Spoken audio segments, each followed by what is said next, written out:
శ్రీమాత్రే నమః. సుమన్ టీవీకి స్వాగతం. నేను గీతాంజలి. ఇవాళ మనతో పాటు ఉన్న అతిథి అమ్మవారి ఉపాసకులు శ్రీ శ్రీ శ్రీ ఆనంద శివకామేశ్వరి సన్నిధానం పీఠాధిపతులు శివకామేశ్వరి ఆనందమయ్యి అమ్మతో మాట్లాడదాం. ఎన్నో అమూల్యమైన విషయాలు తెలుసుకుందాం. అమ్మ నమస్కారం. శ్రీమాత్రే నమః తల్లి. అమ్మ, అధిక జ్యేష్ఠ పౌర్ణమి అమ్మ చాలా విశేషమైన రోజు అని చెప్తారు. మరి ఆ విశేషం ఏంటి మాట్లాడుకుందాం. ఆ రోజు విధిగా ఖచ్చితంగా ఇది ఆచరించాలి అంటూ ఏమైనా ఉందా? సుమన్ టీవీ వీక్షిస్తున్న ప్రేక్షకులందరికీ శ్రీమాత్రే నమః. అధిక మాసం అంటేనే అధికస్య అధికం పుణ్యం, అధికస్య అధికం బలం. ఎందుకంటే అమ్మ, అధిక మాసం ఎలా వస్తుందో ఒకసారి చెప్పుకుందాం. ఎందుకంటే దీనికి అనుసంధానం చేసే ఉంటుందన్నమాట. 32 నెలల తర్వాత వచ్చేటటువంటి మాసాన్ని అధిక మాసం కింద పరిగణలోకి తీసుకుంటారు. అంటే మనకి సంవత్సరానికి 24 నెలలు కదా.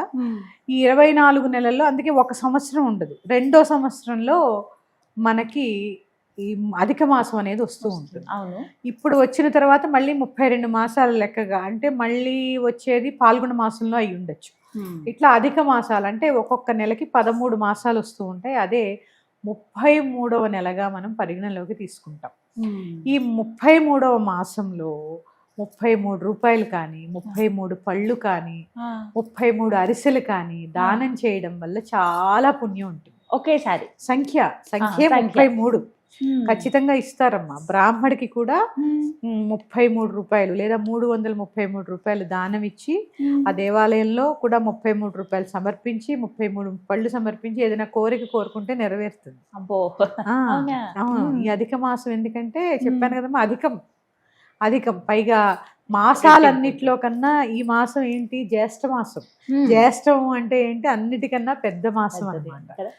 దీని పేరే జ్యేష్ఠ మాసం. చూడండి, జ్యేష్ఠ నక్షత్రం కూడా నక్షత్రాలన్నిటిలో కంటే పెద్దగా ఉంటుంది.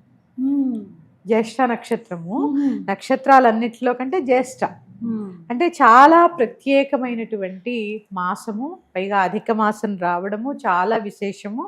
అందరూ కూడా చక్కగా మామూలుగా గుడికి వెళ్తే రూపాయో 5 రూపాయలు 10 రూపాయలు వేస్తాం. మీకు స్తోమతను బట్టి 33 రూపాయలు కానీ 333 రూపాయలు కానీ. ఇప్పుడు మామిడి ఫలాలు బాగా దొరుకుతాయి కదా, 33 మామిడి ఫలాలు చక్కగా దానం ఇవ్వండి బ్రాహ్మడికి, సద్బ్రాహ్మడికి. దేవాలయంలో ఉన్న పూజారి గారికి దానం ఇచ్చి అక్కడ మీకు ఏ కోరిక ఉందో ఆ కోరిక శివాలయానికి వెళ్తే చక్కగా నంది చెవిలో చెప్పుకునండి, తప్పకుండా నెరవేరుతుందమ్మా ఇది. అది కాకుండా ఇంకా విశేషం ఏంటంటే జ్యేష్ఠ పౌర్ణమి రోజు మహాలక్ష్మి ఆరాధన చాలా విశేషం. చాలా విశేషము. ఈ పౌర్ణమికి 2 పౌర్ణములు వచ్చాయి కదా ఈసారి జ్యేష్ఠ మాసంలో. మహాలక్ష్మి ఆరాధన మనకి ఈ దారిద్ర్య బాధల్ని దూరం చేస్తుంది. ఎప్పుడూ కూడా ధనానికి అన్న వస్త్రాలకి లోటు లేనటువంటి స్థితిని కలగజేస్తుంది ఈ జ్యేష్ఠ పౌర్ణమిని మనం ఆచరించడం వల్ల. అందుకే నోములు చేసుకుంటూ ఉంటాం. ఈ నోములు వ్రతాల్లో 33 పున్నములని ఒక నోము ఉంటుంది. ఇట్లా 33 పున్నములని ఒక నోము ఉంటుంది. అంటే ఈ 33 సంఖ్యకి చాలా ప్రత్యేకత అనమాట. ఈ 33 పున్నముల నోముకి చంద్రుణ్ణి ఆరాధించి ఆ పౌర్ణమికి అమ్మవారి యొక్క పారాయణ చేస్తూ ఉంటారు. చాలా విశేషం. అంటే ఈ 33 సంఖ్యకి ఉండేటటువంటి ఫలితం అలాంటిది. అందుకని ఇది 33వ మాసంలో ఈ మహాలక్ష్మిని ఆరాధన చేయడం వల్ల చాలా విశేషమైన ఫలితం ఉంటుంది. ఉదయం నుంచి సంకష్ట వ్రతం ఎలా చేస్తాం, ఉపవాసం ఉండి సాయంత్రం దాకా పూజ చేసుకుని, అలాగే ఇక్కడ కూడా ఉదయం నుంచి ఉపవాసం ఉండి మీకు వీలైతే సత్యనారాయణ వ్రతం కూడా చేసుకోవచ్చు. ఎందుకంటే దీన్ని జ్యేష్ఠ మాసాన్ని పురుషోత్తమ మాసం అని కూడా అంటూ ఉంటారు. అధిక మాసాలని పురుషోత్తమ మాసం అని కూడా అంటూ ఉంటారు. సత్యనారాయణ వ్రతం చేసుకోవచ్చు. అది మీకు వీలు కాకపోతే ఉపవాసం ఉండి, ఇప్పుడు అందరిళ్లలోనూ లక్ష్మీ విగ్రహాలు ఉంటున్నాయి కాబట్టి పెట్టుకుంటున్నారు కదా, చక్కగా పాలతో అభిషేకం చేసుకొని అర్చన కార్యక్రమాలు చేసుకొని లక్ష్మీ హృదయం ఉంటుంది. తర్వాత లక్ష్మీ కవచము, హృదయము, ఇట్లా లక్ష్మీ సహస్రనామాలు కూడా ఉంటాయి. లలితా సహస్రనామం లాగా లక్ష్మీ సహస్రనామాలు కూడా ఉంటాయి. అవి మీకు సమయం ఉంటే ఇవన్నీ చేయండి. లేదంటే మాత్రము తర్వాత లక్ష్మీ చాలీసా కానీ కనకధారా స్తోత్రాన్ని కానీ పారాయణ చేయండి. ఇది చాలా విశేషం. ఈ కనకధార పారాయణ 11 సార్లు చేయండి. ఇది చేయడం వల్ల చాలా విశేషమైనటువంటి లక్ష్మీ ప్రాప్తి కలుగుతుంది. జీవితంలో ఒక్కొక్కసారి ఏం చేయాలో తోచదు ఆర్థికంగా. అలాంటి వాళ్ళు స్తంభించిపోతుంది అంతా అన్ని వైపుల నుంచి ఆర్థికంగా మూసుకుపోతాయమ్మ దారులు. బ్లాకేజ్. అలాంటి వాళ్ళు ఖచ్చితంగా ఈ జ్యేష్ఠ పౌర్ణమి వ్రతం చేసుకోవడం వల్ల చాలా విశేషమైన ఫలితం ఉంటుంది. పైగా అధిక మాసంలో వచ్చింది. ఈ అధిక మాసం ప్రత్యేకతే పూజలు వ్రతాలు ఉండవు, కానీ తపస్సు, ధ్యానం, జపం ఇవే ఉంటాయి దానం కదా. చేసుకుని ఇది చాలా మంచిది. ఈ మహాలక్ష్మి పూజ ప్రదోష కాలంలో చేసుకున్న తర్వాత బిల్వాలతో అర్చన చేయాలి అమ్మవారికి. లక్ష్మీ అష్టోత్తరాన్ని 108 బిల్వాలతో అర్చన చేసి, ఈ బిల్వాలు ఏవైతే ఉంటాయో వాటిని పడేయద్దు, ఏం చేయాలి? ఎండ పెట్టాలి. పూజ అయిపోయిన తర్వాత మరుసటి రోజు శుభ్రం చేసుకుని వాటిని ఎండపెట్టి చూర్ణం కింద చేసి ఆ విభూదిలో కలిపి రోజు బొట్టు పెట్టుకుంటే లక్ష్మీ ప్రాప్తి కలుగుతుంది.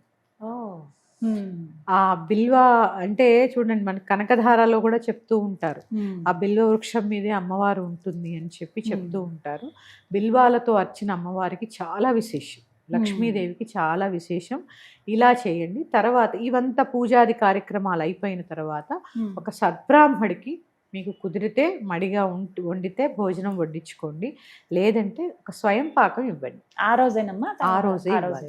స్వయం పాకం అంటే ఏదో చిన్న చిన్న పొట్లాలు కట్టి ఇవ్వడం కాదు, మీకు స్తోమతను బట్టి వీలైనంత చక్కగా ఒక 5 కిలోల బియ్యము, పెసరపప్పు, అందులో దుంప ఉండాలమ్మా, ఒక కాయగూర, ఒక దుంపకూర, ఒక ఆకుకూర, పాలు, పెరుగు, నెయ్యి, నూనె, చింతపండు, బెల్లము, వస్త్రాలు, దక్షిణ, ఇవన్నీ ఉండాలి స్వయం పాకంలో. ఆ పూటకి మీరు ఇచ్చేటటువంటి పదార్థాలు ఏవైతే ఉన్నారో ఆ బ్రాహ్మణుల ఇంట్లో ఒక 5గురు ఉన్నారనుకోండి, ఆ 5గురికి సరిపోయేంత ఇవ్వాలి. దాన్ని స్వయం పాకం అంటారు. అలా ఇచ్చి చక్కగా ఇంటికి వచ్చి ప్రసాదం కుటుంబంతో అంతా కలిసి చక్కగా ప్రసాదం తీసుకోవాలి. ప్రత్యేకంగా ఆ రోజు ఎప్పుడు లక్ష్మీ పూజ చేసినా ఎవరితోటి వాగ్వాదానికి దిగకూడదు.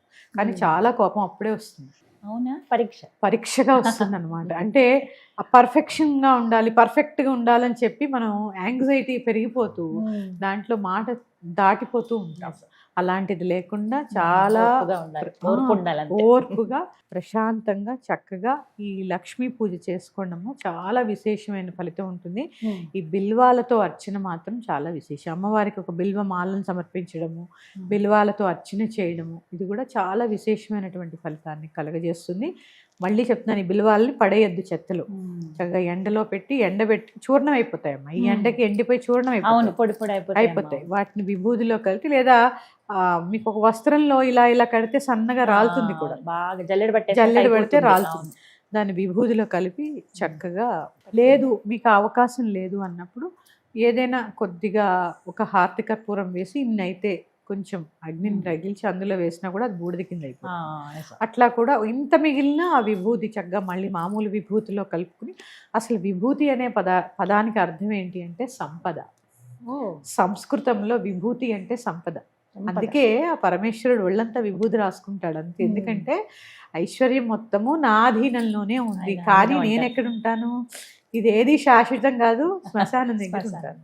ఎవరైనా ఎంత సంపద ఉన్నా అక్కడికే రావాలి అని చెప్పడానికి సంకేతంగా ఆయన అక్కడే ఉంటారు. అందులో విభూదే రాసుకుంటారు. విభూది అంటే సంపదమ్మా, సంపద.